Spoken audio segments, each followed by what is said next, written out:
technique. Est-ce que vous pouvez me dire que si vous voyez bien le logiciel?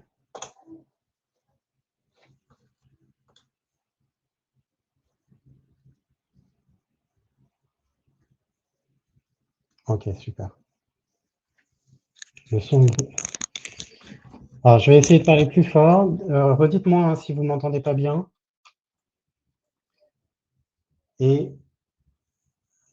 ok, super. Bon, bah, il faut que je parle plus fort. Donc, comme je vous disais, l'objectif de la mise en place des élections professionnelles, ça va se dérouler en 3 étapes. Donc déjà, vous allez déterminer si vous êtes dans le cadre d'un renouvellement des ERP, des premières élections ou des élections partielles. Dans le cadre de premières élections, enfin, c'est à peu près toujours la même chose. Il va falloir, dans un premier temps, déterminer le périmètre. Donc, quand on entend périmètre, c'est à la fois le périmètre de la mise en place de l'entreprise, également le périmètre des effectifs et le périmètre des organisations syndicales. C'est vraiment les 3 questions à se poser et qu'on va aborder en fait dans le cadre de la procédure. Une fois que vous avez établi votre périmètre, la loi va vous donner un état légal de ce que va être votre scrutin, sachant que vous avez la possibilité de négocier, c'est l'objet du protocole d'accord préélectoral, de négocier ce périmètre pour pouvoir l'adapter à votre entreprise. Et ensuite, vous allez mettre en place un calendrier qui va se constituer en 2 étapes, grosso modo. La première étape qui va vous permettre de définir les règles, à savoir le protocole d'accord préélectoral, et la deuxième étape qui sera la mise en œuvre du vote de manière régulière.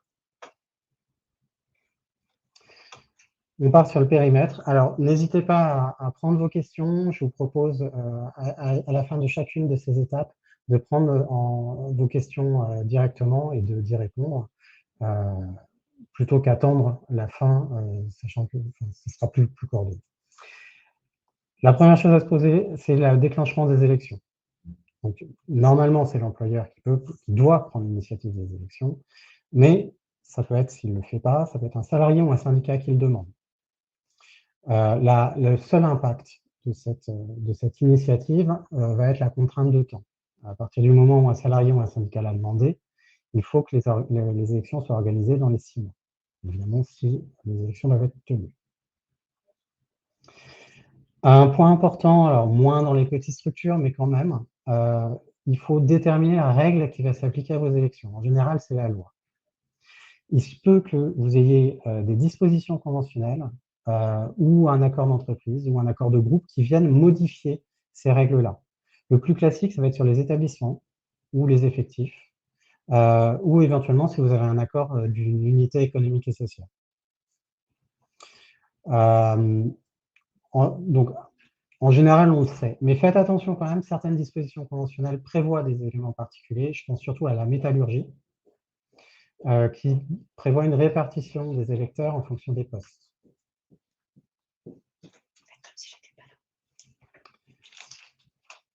Une fois que vous avez établi le périmètre juridique, vous devez établir le périmètre des élections, donc au niveau géographique en quelque sorte. En général, donc, le CSE se met en place au niveau de l'entreprise.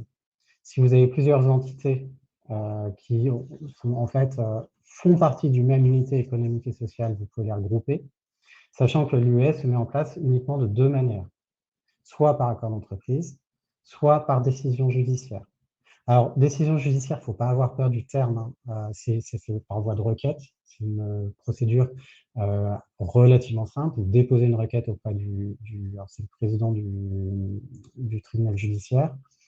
En général, ils répondent dans les 3 semaines, 4 semaines, c'est assez rapide et c'est souvent plus simple que d'en passer par un accord d'entreprise. Alors évidemment, tout dépend de la configuration de l'entreprise. Si vous avez des délégués syndicaux, vous aurez plutôt intérêt à négocier.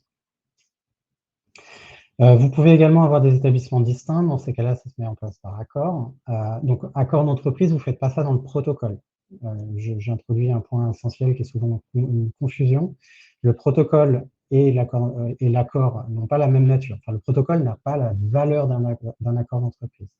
Donc, vous ne pouvez pas valablement décider que tel établissement sera distinct et fera l'objet d'élections propres. Il faut le faire au niveau d'accord d'entreprise, qui est un acte, donc qui est négocié soit avec les DS, soit avec le CSE, soit avec des salariés mandatés selon la configuration de notre entreprise, et qui va donner l'objet à des formalités de dépôt et de publication, qui ne sont pas du tout celles que vous allez faire sur un protocole d'accord préélectoral. Donc bien distinguer le périmètre, la définition du périmètre, et ne pas l'inclure dans le protocole. Ça doit être fait en amont. On arrive aux effectifs. Les effectifs vont conditionner un certain nombre de choses, à savoir, à commencer par le nombre de sièges à pourvoir. Le chiffre que vous voyez ici dans nombre de salariés, c'est le chiffre en équivalent temps plein. Donc, à savoir qu'un CDI va compter 1 pour un temps plein. Un CDI à temps partiel va compter au prorata de la durée du temps de travail. Si vous avez des CDD, vous allez les prendre en compte sur la durée du travail sur les 12 derniers mois. Et si vous avez un CDD à temps partiel, vous allez le prendre au prorata de la durée de présence sur les 12 derniers mois et sur le temps de travail. Ça, c'est la règle. Alors, en pratique, c'est beaucoup plus complexe, malheureusement. La première problématique, c'est qu'on va vous demander de fixer cet effectif au premier jour du scrutin. Sachant que le premier jour du scrutin, au moment où vous êtes en train de penser à votre protocole d'accord préélectoral, c'est dans 1 mois, 2 mois, et vos effectifs peuvent bouger. Ils peuvent bouger d'autant plus si vous avez une activité saisonnière avec un certain nombre de CDD. Alors, je prends l'exemple, je crois qu'on a quelqu'un du Festival d'Avignon parmi nous, avec qui on avait fait les élections d'ailleurs il y a 4 ans. Une des problématiques était justement cette variation de CDD très forte entre la saison du festival et la saison creuse, où il y avait besoin de moins de monde. C'était une variation, c'était x6 ou x7, hein. C'était vraiment très très important. Alors, effectivement, ça va avoir un impact sur le nombre de salariés. Il n'y a pas de règle définie. Si on suit le code du travail, on va prendre en compte uniquement les CDD qui sont en poste au moment du premier tour des élections professionnelles. Maintenant, la jurisprudence est intervenue quand même pour modérer cette rigidité, en venant dire, d'une manière assez sibylline, qu'on devait tenir compte des variations des effectifs sur l'année. C'est un peu, voilà, débrouillez-vous, mais ne faites pas une simple lecture de la loi. Donc en pratique, on pourra procéder à des moyennes, un peu comme on va déterminer la moyenne des effectifs pour déclencher les élections à 11 salariés. Il n'y a rien de figé, mais il faudra être en mesure d'expliquer son calcul. De toute façon, ce qu'il faut bien voir, c'est qu'à partir du moment où vous n'arrivez pas autour d'un seuil, il n'y aura pas de problème. Votre chiffre sera par nature une estimation, donc il ne sera pas tout à fait précis. Si vous n'êtes pas autour d'un seuil comme 100 salariés, où ça va déterminer un nombre de sièges qui va augmenter ou diminuer, vous n'aurez pas de problème. Ça ne sert à rien de passer des heures à déterminer votre chiffre. Si vous êtes près d'une borne, il faut déterminer si vous êtes au-dessus ou en dessous. Et si vous mettez en dessous, dans ces cas-là, il faudra être en mesure de démontrer votre calcul si jamais on vient vous demander de le justifier. Mathilde, juste pour que j'adapte le discours, est-ce que tu pourrais mettre l'heure de fin, que je ne connais pas? Merci. Le nombre de cadres assimilés, donc ça va être important dans les petites structures. On cherche à déterminer s'il faut un collège cadre ou pas. La limite, elle est à 25. Là, on ne parle pas en ETP. Et d'ailleurs, on ne parle plus en ETP à partir de là. 25 cadres, vous avez un collège cadre. En deçà de 25 cadres, vous aurez un collège ouvrier employé et un collège technicien agent de maîtrise des cadres.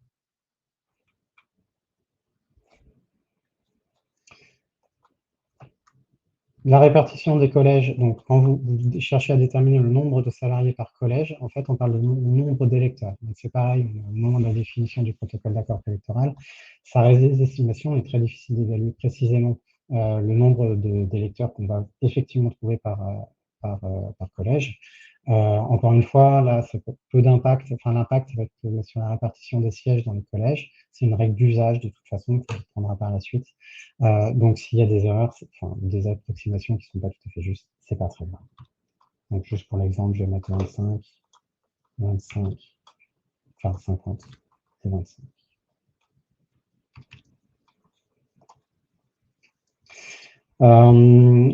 C'est déjà à ce moment-là, vous allez identifier le nombre de femmes et d'hommes. Donc, ces chiffres seront repris pour le calcul de la représentativité hommes et femmes, puisque la loi exige depuis 2016, 2016 qu'il y ait un nombre, que les candidats sur les listes aient la même proportion entre hommes et femmes et la même proportion qu'il y a de femmes entre hommes et femmes dans les effectifs, donc par collège.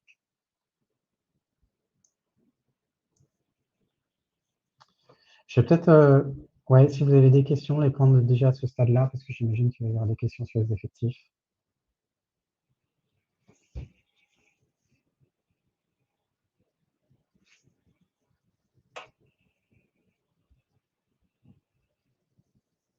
Bon, si les questions viennent, n'hésitez pas, hein, je les reprendrai.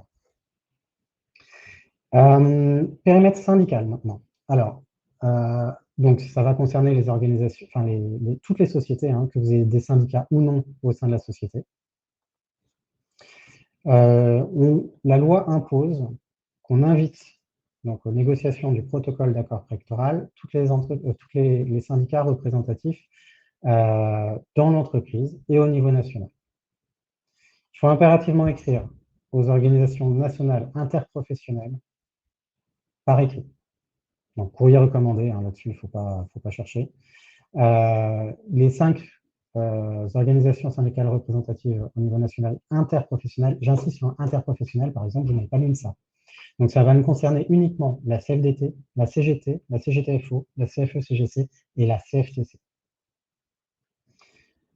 Si vous avez des organisations syndicales représentatives au niveau de l'entreprise, il faudra également leur écrire, et là je vous conseille également de le faire par courrier recommandé, ou de remettre les courriers en main propre à vos représentants locaux. Si vous avez des représentants locaux, il faut qu'ils soient impérativement touchés. Donc si vous avez par exemple, je ne sais pas moi, un DS, un délégué syndical de la CFDT en interne, vous pouvez écrire au national, mais il faudra remettre une copie de l'invitation au local. Et vous pouvez aussi simplement remettre l'invitation au local sans écrire au national.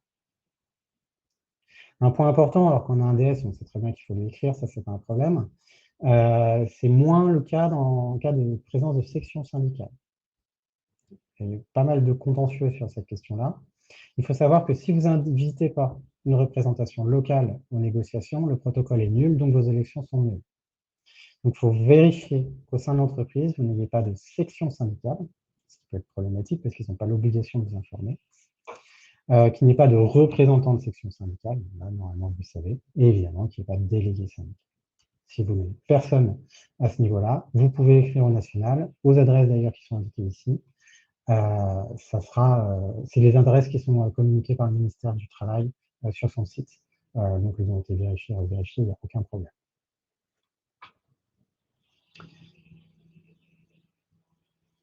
Alors, pour la question sur les effectifs, est-ce que les alternants sont comptabilisés dans l'effectif à prendre en compte? La réponse est non. Alors, non dans les effectifs en ETP. Par contre, ils sont bien électeurs. Donc, il faudra bien les prendre en compte à ce niveau-là.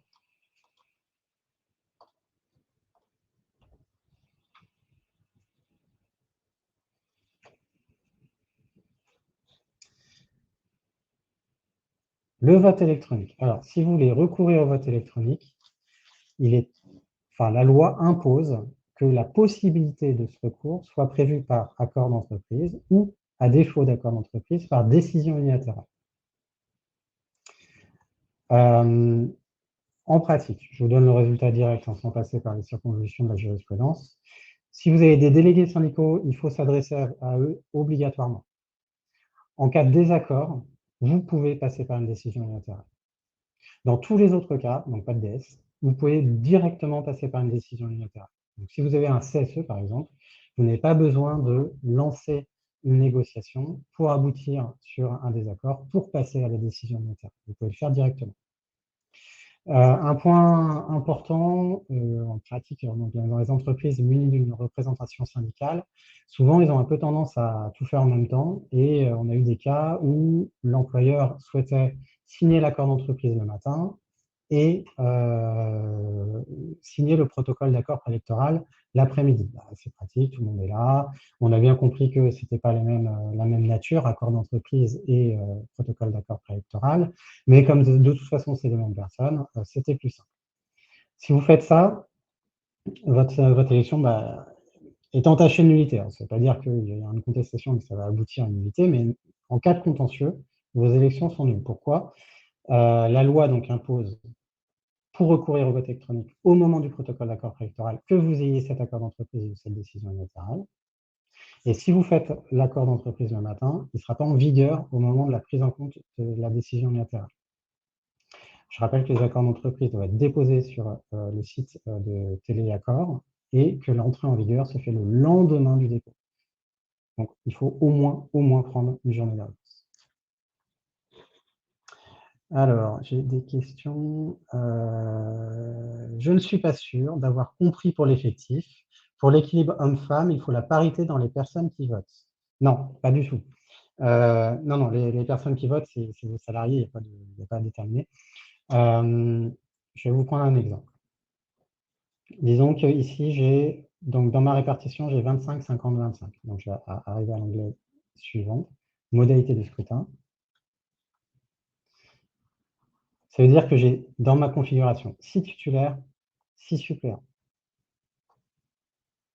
Et que la répartition, selon la règle d'usage, m'indique que je vais avoir un ouvrier employé pour le premier collège, 3 sièges pour le deuxième collège et 2 sièges pour le troisième collège. Donc, je vais prendre le troisième collège, c'est plus facile. On va faire une répartition à, ici, donc, à, on va dire que j'ai 20 femmes et 30 hommes. Donc, il faut faire un prorata, hein, tout simplement. Donc, j'ai 30 sur 50% d'hommes et 20 sur 50% de femmes.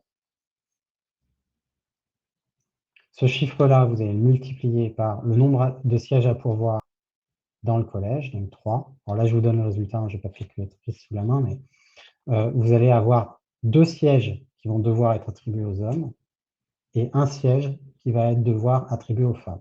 Alors, ça ne veut pas dire que vous allez avoir 2 hommes et une femme au moment des élections. Ça veut dire que une liste donc syndicale, ça va s'appliquer uniquement aux organisations syndicales, qui va présenter 3 candidats, doivent présenter sur cette liste une femme et 2 hommes. Et pas n'importe comment. Il va falloir commencer par un homme, puisque c'est le sexe en surnuméraire, mettre un homme, une femme, un homme. Ensuite, vous allez avoir plusieurs listes et vous comprenez que, en fonction de ce que vont voter les gens, vous n'allez pas forcément avoir la même proportion au niveau du CSE. Mais au niveau du candidat, c'est exigé. Est-ce que j'ai répondu à votre question?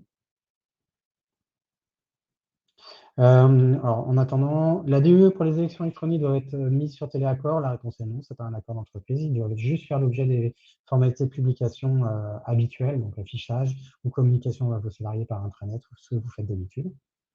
Je n'ai pas super bien compris pour l'effectif, OE, OTP, etc. Je vous invite à nous envoyer un mail. Ce sera plus simple pour répondre directement à votre question. Et OK, parfait. Donc, je recolle sur mes modalités de scrutin. Donc, je les ai déjà évoquées. Vous voyez, donc, selon les informations qui vont être remplies ici, on va déterminer un périmètre. Bon, ici, c'est l'entreprise. On va déterminer un nombre de sièges à pourvoir qui va dépendre du nombre en ETP. Je vous parlais de bornes tout à l'heure. Vous avez, dans le code du travail, voilà, un tableau qui va indiquer un nombre de titulaires par rapport au nombre d'effectifs en ETP. Et c'est si vous approchez d'une borne, donc 100 par exemple, 125, que vous allez vous poser vraiment la question de la précision du calcul.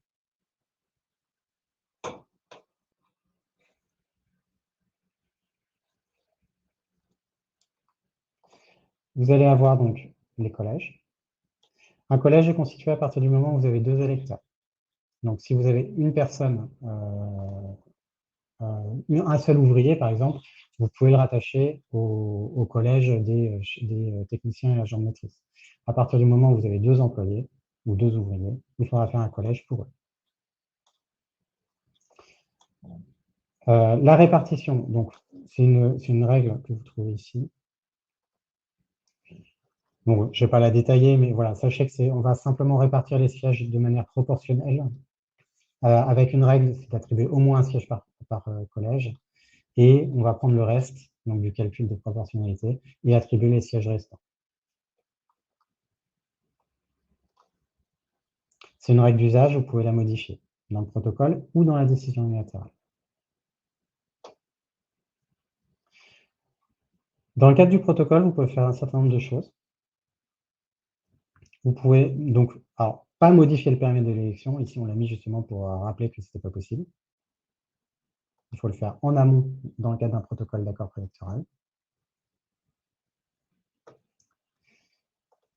Vous pouvez modifier le nombre de sièges à pourvoir.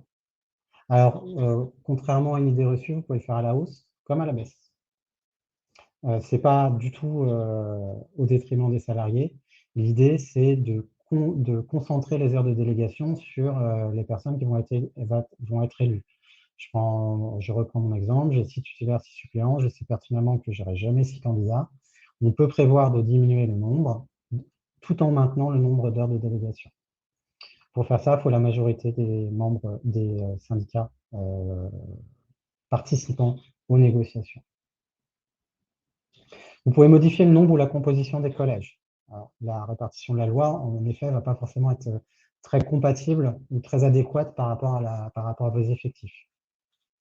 Vous pouvez, par exemple, je ne sais pas, moi, imaginons un effectif d'une centaine de personnes, vous avez 4 employés, 25 chefs de service, techniciens, agents de maîtrise, et le reste, c'est des cadres. Ce sera peut-être plus opportun de faire un collège non cadre et un collège cadre. Pareil, pour le faire, il faut avoir la majorité des syndicats présents. Vous pouvez modifier le nombre d'heures de délégation, donc à la hausse uniquement, et avec, alors là, je crois que c'est l'unanimité. Bon, je ne vais pas trop rentrer dans le détail quand même, parce qu'il y a des choses plus intéressantes, mais bon, sachez que vous pouvez également exclure la limite relative au nombre de mandats dans les sociétés inférieures à 300 salariés.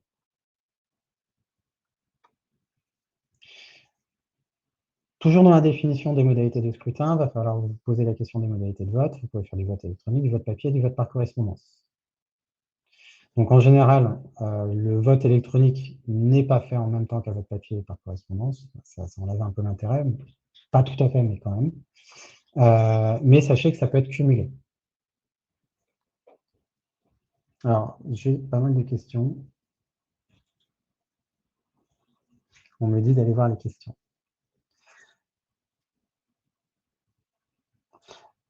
Comment fait-on si on n'est pas en ETP dans cette partie pour prendre en compte les intérimaires? Alors, les intérimaires ne sont pas pris en compte. Non, attendez, j'ai un doute. Alors, quand on a un doute, on a un petit point d'interrogation, c'est assez pratique. Voilà, ils sont pris en compte à due proportion, c'est comme les CDD, leur temps de présence au cours des 12 derniers mois. Par contre, ils ne votent pas, ils ne sont pas électeurs, c'est pour ça que j'ai eu le doute. Donc, vous avez pareil, hein, vous allez les retrouver au niveau du calcul des salariés, mais vous ne les avez pas les retrouver ici, dans les collèges. Concernant la métallurgie, la nouvelle CCN et classification, Agrum va prendre en compte les nouveaux collèges. Alors, c'est en 2024, donc pour le moment, on ne l'a pas encore traité. De toute façon, la métallurgie, c'est pas des règles, c'est pas des dispositions conventionnelles, c'est juste on va dire des recommandations qui ont été faites par les organisations syndicales patronales. Donc, elles n'ont pas de valeur contraignante. Mais il vaut mieux les savoir si on négocie un protocole avec des syndicats, évidemment. Et puis, enfin, elles ont du sens, hein, donc autant les suivre. Alors, les CDD votent, mais pas les intérimaires.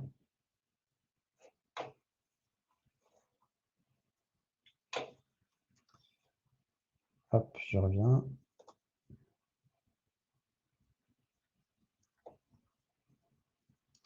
Donc, vote électronique. Alors, rapidement, pour présenter le vote électronique, il faut vraiment imaginer que vous êtes sur un système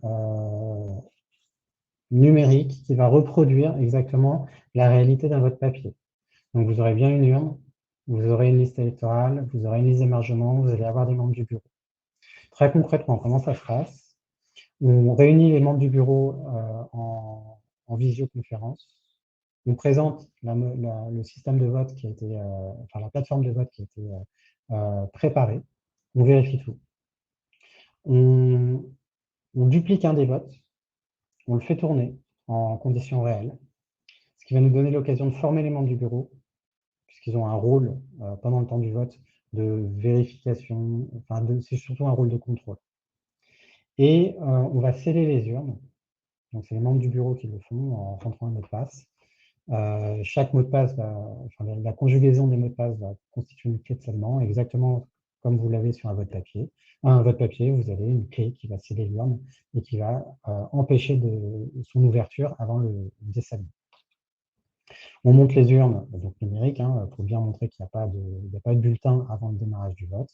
On envoie les identifiants aux électeurs par courrier postal ou par mail. Ça, c'est une des conditions, une des questions à se poser. Et au jour du vote, les électeurs vont pouvoir se connecter avec un ordinateur, un smartphone, une tablette, dans des structures type où on a des personnes qui ne sont pas très familières au vote, à l'outil numérique. On peut aussi faire des systèmes d'envoi des identifiants directement à l'employeur, qui va les donner aux membres du bureau, et c'est les membres du bureau qui vont les remettre aux électeurs le jour du vote dans un bureau de vote reconstitué. On envoie par courrier postal ou par mail, je vous l'ai dit. Par mail, il vaut mieux le faire sur les boîtes mail professionnelles plutôt que personnelles, pour des raisons très pratiques. C'est que professionnel, vous maîtrisez la sécurité. Et la seule contrainte de toute façon qui est posée par la jurisprudence, et la valider sur les mails professionnels, c'est d'avoir des mails individuels. Donc, il faut faire attention aux boîtes mail partagées. Vous n'envoyez pas ça sur compta@del'entreprise.com. Et il faut que ce soit protégé par un mot de passe. Toutes les boîtes mail aujourd'hui sont protégées par un mot de passe. La loi impose une deuxième authentification. Donc, le plus simple, c'est de demander une information personnelle ou une question défi. Donc, l'information personnelle, en général, c'est date de naissance et département de naissance, c'est le plus simple. Mais on peut complexifier le système pour avoir une sécurité accrue et, par exemple, utiliser le téléphone portable des salariés pour envoyer un code SMS.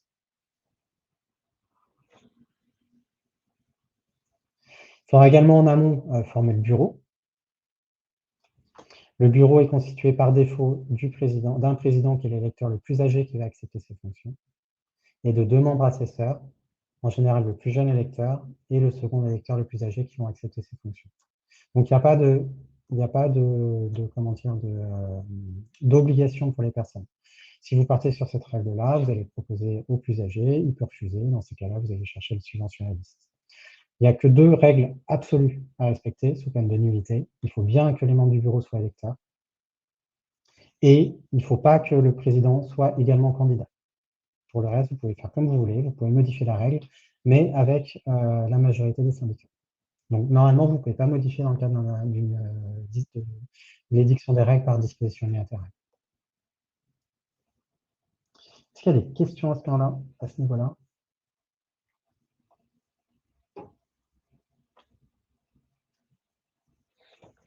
Ok, je continue. On en arrive au calendrier.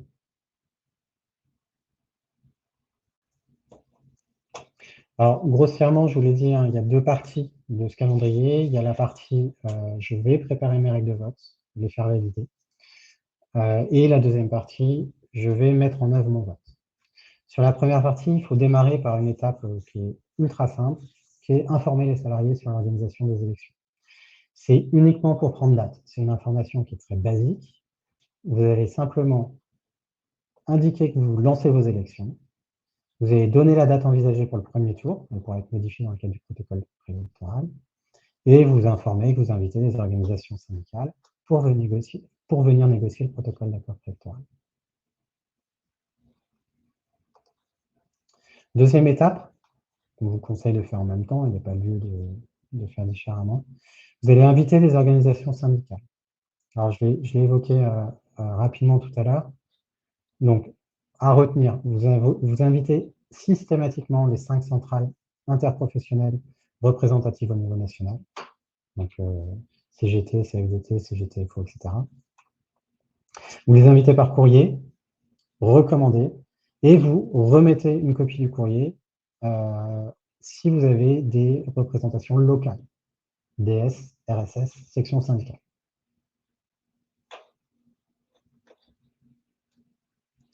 La loi vous oblige également à inviter les organisations syndicales non représentatives, mais là, ça ne se fait pas par courrier, ça se fait par simple affichage. Donc, c'est le même avis que vous allez placarder dans l'entreprise sur le tableau d'affichage habituel où vous utilisez vos outils de communication habituels. Encore une fois, sur les adresses, lorsque vous n'avez pas de représentation locale, écrivez à Paris même. C'est beaucoup plus simple. Vous ne risquez pas d'erreur sur l'adressage.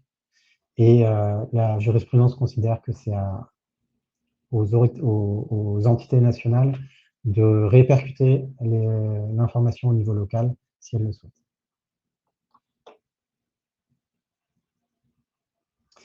Alors, réunion de négociation, donc tout dépend si vous avez des DS dans l'entreprise ou pas. Si vous n'avez pas de DS, vous allez vous poser la question, est-ce que quelqu'un va venir? Si vous avez des DS, la question se pose moins, mais vous pouvez quand même avoir des participants extérieurs.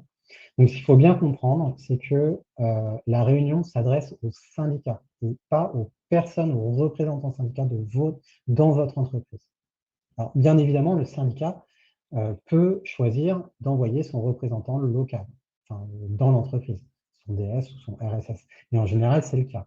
Mais ce n'est pas une obligation. Donc, on s'adresse bien aux syndicats. Je regarde si de temps en temps il y a des questions.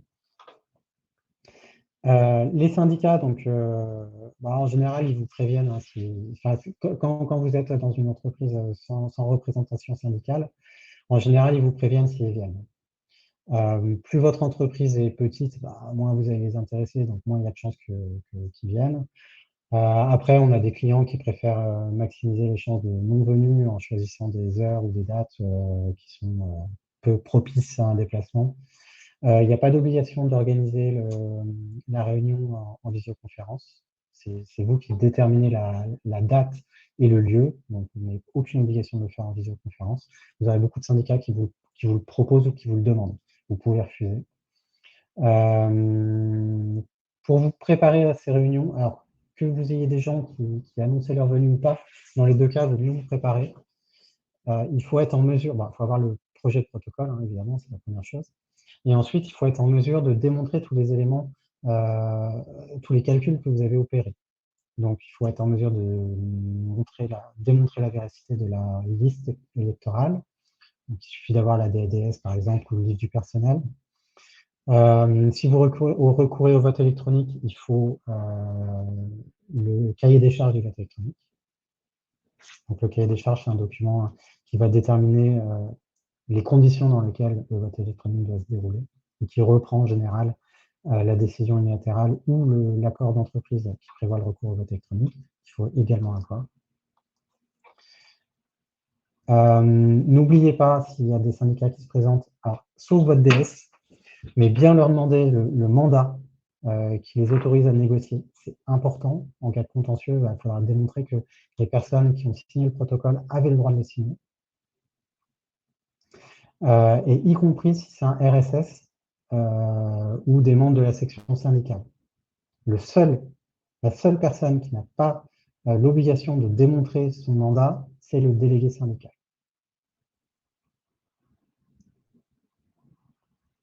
Vient le jour de la réunion de négo, donc là, vous verrez s'il y a des syndicats qui sont présentés. S'il n'y a pas de syndicats qui se présentent, vous pouvez directement établir les règles de vote par décision unilatérale. Donc, dans les règles de vote, vous allez définir la date et les heures de lieu de scrutin, les effectifs, sièges, collèges, heures de délégation. Donc là, en général, vous n'allez pas vous départir de la loi, hein, puisque pour modifier, il faut avoir des représentants, des représentants syndicaux. Vous allez établir la proportion d'hommes et de femmes dans chaque collège pour mettre en mesure les candidats de déterminer leur liste en fonction. Alors, un point pratique, c'est hyper fréquent que les listes ne respectent pas la proportion. Alors, c'est pas forcément que les gens veulent pas le faire, hein, c'est souvent, voilà, on choisit pas les gens qui sont candidats et on peut se retrouver avec des listes où il y a que des femmes ou que des hommes alors que la répartition, la proportion est différente.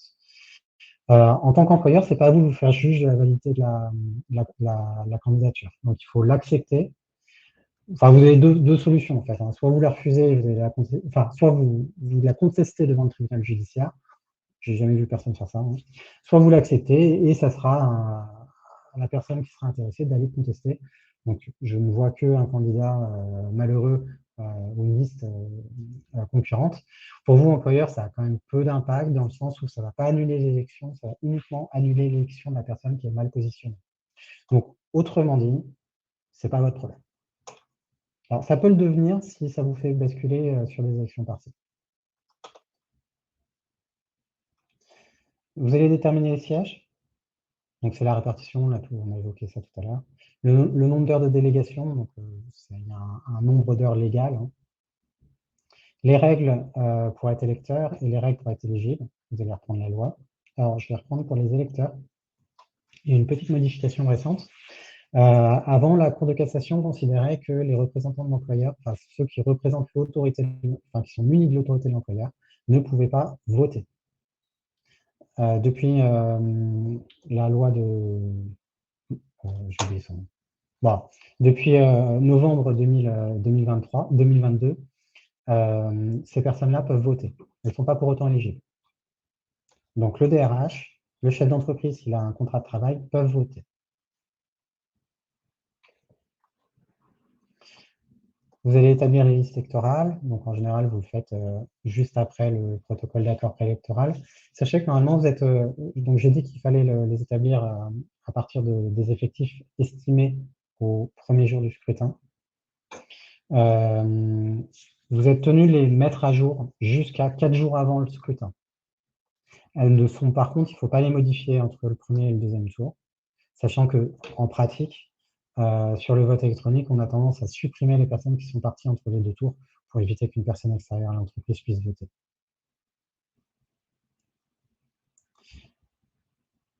Important, vous avez bien déterminé la date limite des candidatures. Il faut savoir que la loi ne précise rien sur la date limite. La jurisprudence permet que l'accord ou les dispositions, le protocole d'accord ou les dispositions unilatérales mentionnent une date limite. Si vous êtes sur une organisation papier, mais même électronique, c'est hyper important parce que ça va conditionner le temps que vous allez avoir pour préparer votre scrutin. En cas de dépassement, il faut refuser les candidatures. Alors, si c'est 2 minutes, je vous dis 2 minutes parce que j'ai une jurisprudence en tête, vous pouvez la prendre. Mais à partir de 10-15 minutes, vous refusez.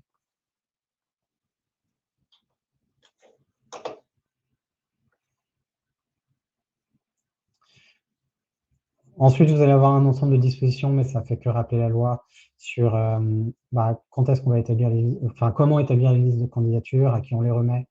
On rappelle les règles sur la représentation équilibrée des femmes et des hommes. La propagande électorale, comment elle va se passer. Donc, sur des petites structures, en général, vous prenez cette règle standard. Sur des structures plus importantes, c'est bien plus détaillé parce que c'est un point de négociation important. Vous allez établir le bureau de vote avec donc la règle par défaut, les électeurs les plus âgés, les électeurs les plus jeunes, donc à adapter en fonction des circonstances. Les dispositions sur le vote, donc est-ce qu'on fait du vote électronique, comment ça va se passer, ou du vote papier. Une règle sur le nombre de mandats successifs.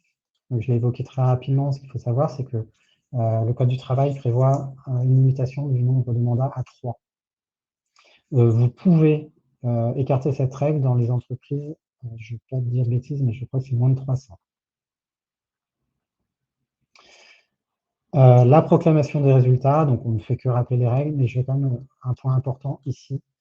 Les élections sont nulles si vous proclamez les résultats alors que les CERFA ne sont pas signés. C'est important parce que aujourd'hui, il y a quand même pas mal de dépouillements qui sont à distance. Donc, il faut que vous assuriez que les CERFA seront bien signés avant la proclamation des résultats. La durée du protocole ou des dispositions unilatérales, donc ça va être pour les 4 années, ou en tout cas la mandature. Donc, s'il y a des élections partiel, vous allez suivre les règles du protocole. C'est important d'indiquer parce que ça vous évitera d'en refaire un si jamais vous avez des élections partielles. Alors, j'ai des petites questions.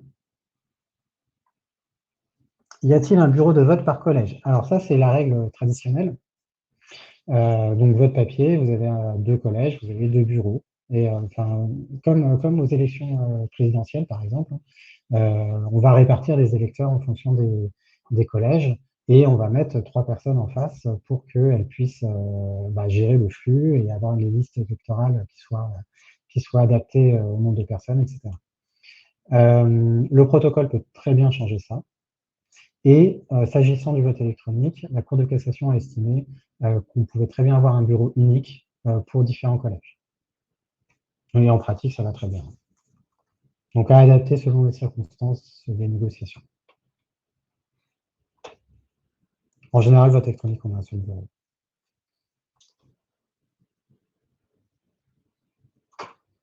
Je continue. Donc vous avez vos dispositions unilatérales ou votre protocole d'accord électoral. Donc qui reprend exactement la même chose que ce que je viens de vous dire, sauf que vous aurez donc des syndicats signataires. Alors, sachant que chez Agrumes, on va vérifier par rapport à ce que vous avez modifié, par rapport au légal, si vous avez bien la majorité ou l'unanimité lorsqu'elle est requise. Si vous faites du vote électronique, vous joignez bien le cahier des charges et vous pouvez informer vos salariés et faire un appel à candidature. C'est à cette occasion en fait que vous allez publier les listes électorales.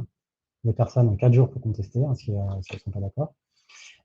Et vous allez donc faire un appel à candidature en précisant les dates, les jours du scrutin. Vous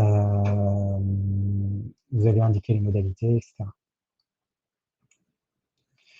Vous n'êtes pas obligé de faire une note d'information séparée, vous pouvez très bien publier le protocole d'accord préélectoral, ça suffit. Après, tout dépend de la communication, de l'importance que vous attachez donc, aux élections professionnelles dans l'entreprise. Une note d'information sera de toute façon plus lisible qu'un protocole d'accord qui va prévoir un certain nombre d'informations techniques. Donc, nous, notre conseil, c'est quand même, si vous êtes sur une petite structure, ou même une grosse d'ailleurs, faire un mail avec les éléments essentiels et joindre le protocole et le cahier des charges le cas échéant au mail. La date limite de dépôt des candidatures, donc comme je vous disais, elle est hyper importante parce que c'est à partir de là que vous allez pouvoir avancer sereinement sur la préparation du vote. Donc découpez vos petits papiers si vous êtes sur des bulletins papier ou contacter le prestataire de vote électronique pour mettre en place la plateforme. S'il y a carence, donc pas de candidat au premier tour, pas de problème. Pas besoin d'établir un PV de carence à ce stade. Ça sera fait au moment du deuxième tour. Donc on va simplement informer les salariés que le scrutin qui était prévu n'aura pas lieu. Et puis vous allez faire un appel à candidature pour le deuxième tour. Le deuxième tour, il va avoir lieu donc s'il y a carence, pas de candidature, ou si tous les postes ne sont pas pourvus. Un poste ne va pas être pourvu s'il y a des candidats en face. Vous allez avoir 6 sièges, 4 candidats, vous aurez forcément un deuxième tour. Ou si le quorum n'est pas atteint. Le premier tour est réservé aux organisations syndicales. Pour pouvoir passer, il faut que la moitié des inscrits aient voté. Et valablement voté. Donc on va exclure tout ce qui est vote nul et vote blanc.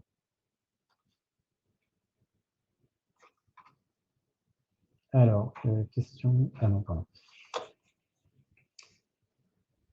Le premier tour, donc, va... Alors, si vous êtes sur du vote électronique, c'est automatique. En fait, il y a une réunion de scellement donc, au préalable, donc, comme je vous l'ai indiqué. Le système de vote va s'ouvrir à l'heure prévue, enfin, jour à l'heure prévue automatiquement. Si c'est un vote papier, vous allez ouvrir la salle.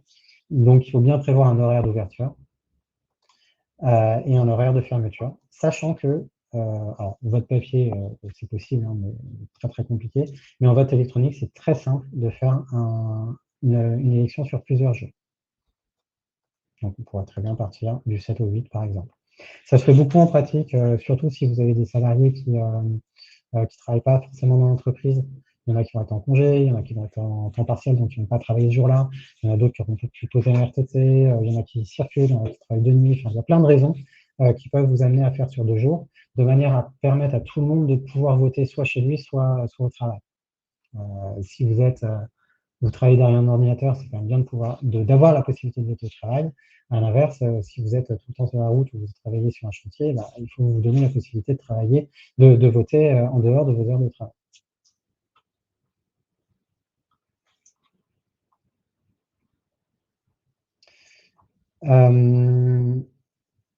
Donc, je vais passer sur un deuxième tour.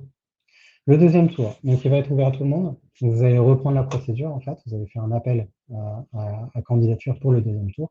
Alors, ça va beaucoup plus vite, hein, parce que en termes de délai, vous avez 15 jours pour organiser le deuxième tour. Donc, c'est prévu à l'avance, hein. Mais votre deuxième tour est dans 15 jours. Donc, il faut aller vite. Vous allez faire votre appel à candidature. Il y aura la date limite de dépôt des candidatures qui vous laissera le temps matériel de repréparer le vote, donc électronique ou papier.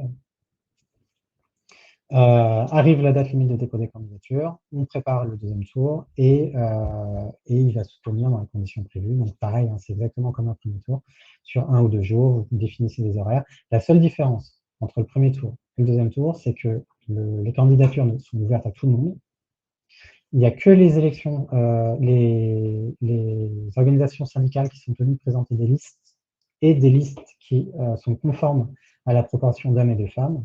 Les autres personnes, donc qui ne sont pas sur les syndicales, peuvent se présenter seules.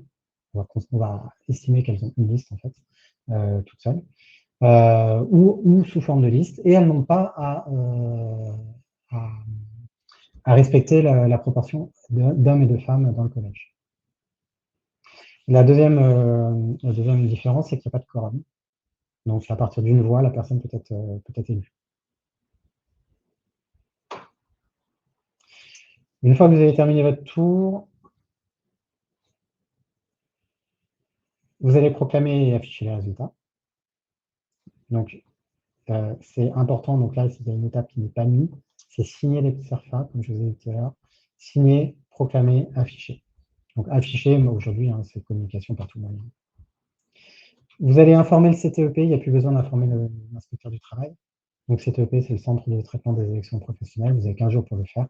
C'est pas une règle enfin, il n'y a pas de sanction à la clé. Donc, si vous avez passé 15 jours, n'hésitez pas à le faire quand même. Pourquoi cette obligation? C'est simplement cet envoi qui va permettre de calculer les taux de représentativité des syndicats, donc au premier tour, en France. Donc, c'est quand même important puisque ça va déterminer qui, parmi les syndicats, sont représentatifs au niveau national. Il faut également informer les organisations syndicales qui ont participé au négo ou qui ont présenté des candidats. Et voilà, à partir de ce moment-là, vous avez votre CSE et vous pouvez envisager la première réunion, donc, qui sera certainement l'objet d'un autre webinaire, mais qui n'était pas d'actualité pour celui-ci. Est-ce qu'il y a d'autres questions? Allez-y, hein, il y a 5 minutes, c'est le moment. Hein.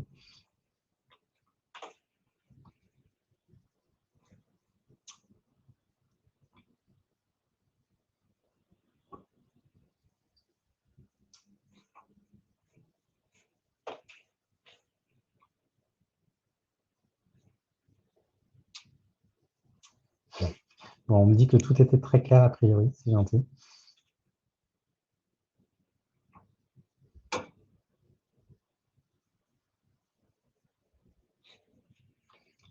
Bon, en 4 minutes, est-ce qu'il y a des points d'expérience que j'aurais à vous remonter? En fait, si j'essaye de cataloguer, il y a 2 types d'élections, hein. Les élections dans les petites structures, où il n'y a pas du tout de problématique syndicale. Donc la problématique, elle va de temps en temps même aller chercher des candidats. On va passer par disposition unilatérale, c'est relativement rapide. Alors la question du vote électronique va se poser, c'est simple, c'est facile à mettre en œuvre, mais c'est un coût. Alors c'est pas démesuré, hein, pour une boîte de 50, on est de l'ordre de 1 000 €, quelque chose comme ça. Mais voilà, si on a 20 salariés à domicile, enfin, quand je dis à domicile qui travaillent dans les bureaux, c'est pas non plus compliqué de faire des bulletins, de prévoir une salle avec une urne. Les urnes, elles se louent, hein. Il faut une urne transparente. Par contre, ça va immobiliser 3 personnes pour le bureau de vote.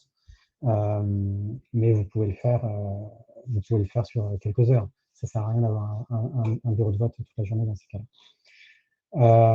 Le vote électronique, il va être surtout utile, enfin, vraiment très, très, très utile si vous avez du vote par correspondance. Le vote par correspondance, c'est quand même pénible à faire. par vote électronique, la problématique n'existe plus.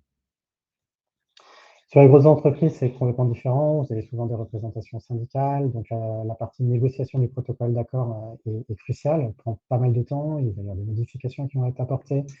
Sur le vote électronique, on a pas mal de craintes aussi sur est-ce que c'est fiable ou il y a des positions. Alors j'espère que j'ai pas de CGT dans la salle, assez dogmatiques contre le vote électronique parce que le vote papier, c'est traditionnel et c'est un moment clé pour les syndicats. Il y a des moyens de mélanger vote électronique pour que ce soit quand même plus facile à organiser, notamment pour les RH, tout en conservant le cérémonial pour les syndicats, comme je l'ai indiqué, d'envoyer simplement les documents, enfin les identifiants à l'employeur qui les distribuera via les membres du bureau. Alors, j'ai des questions qui arrivent. Aura-t-on un diaporama de la présentation? On peut vous donner un... Alors, on va même faire mieux. On a une formation sur les élections professionnelles qui est très précise, donc on pourra vous l'ouvrir. Donc, il y a vraiment un détail sur toutes les règles applicables. Et ça suit la présentation que vous avez vue sur Evan. Pour une fin de mandat au 5/12/2023, à quelle date faut-il lancer la procédure de renouvellement du CSE avec recours au vote électronique? Extrêmement facile à dire. Vous commencez le 5 octobre 2023. Le recours au vote électronique, donc normalement, il n'y a pas vraiment de problème. Après, vous allez être dans un moment relativement chargé. Donc, c'est quand même bien au moins d'avertir, de choisir votre prestataire de vote assez rapidement, sachant qu'il y en a qui vont vous refuser parce qu'ils ont trop de monde. Ensuite, non, et les PV sortent donc pré-remplis par exemple. Bah, ouais. Alors, c'est pas Algone qui les sort, c'est notre système de vote. Est-ce qu'il faut les ressaisir sur le site officiel? Non, vous embêtez pas, vous les envoyez par courrier. Sachant qu'on est en train on va développer un système pour les envoyer directement.